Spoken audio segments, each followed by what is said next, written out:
ఢిల్లీ తరహాలోనే రాష్ట్రంలోని కార్పొరేట్ హాస్పిటల్లో కూడా సేవాభావం మరవకుండా జాగ్రత్తలు తీసుకుంటామన్నారు వైద్య ఆరోగ్య శాఖ మంత్రి లక్ష్మారెడ్డి. ఏ హాస్పిటళ్లు ప్రభుత్వం నుంచి లబ్ధి పొందాయో వివరాలు సేకరిస్తామన్నారు. అపోలో హాస్పిటల్లో నిర్వహించిన హెపటైటిస్ అవగాహన కార్యక్రమంలో పాల్గొన్నారు మంత్రి లక్ష్మారెడ్డి. ఫ్రీగా స్క్రీనింగ్ టెస్టులు చేయడం సంతోషమన్నారు. వ్యాధులు సీరియస్గా మారకముందే అలర్ట్ కావాలని సూచించారు మంత్రి. అన్ని పిఎస్సీలు ఏరియా హాస్పిటల్ కానీ అన్ని హాస్పిటల్ ఏ హాస్పిటల్లో అంటే పిఎస్సీలో ఏ టెస్టులు చేస్తారు అని బోర్డ్స్ కూడా పెట్టిస్తా ఉన్నాం. డిస్ట్రిక్ట్ హాస్పిటల్ ఏ చేస్తారు, ఏరియా హాస్పిటల్ ఏ టెస్టులు చేస్తారని అంటే ప్రజలకు దాన్ని చదువుకుంటే ఇక్కడ టెస్టులు జరుగుతాయని తెలుస్తుంది. కాబట్టి డాక్టర్లు బయటికి రాసే అవకాశం ఉండదు.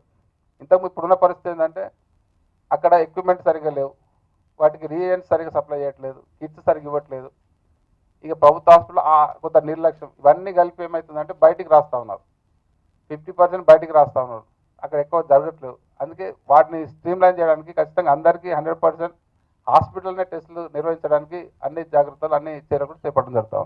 తెలంగాణలో, హైదరాబాద్లో అటువంటి హాస్పిటల్స్ ఎన్ని ఉన్నాయనేది ముందు ఐడెంటిఫై చేస్తాం.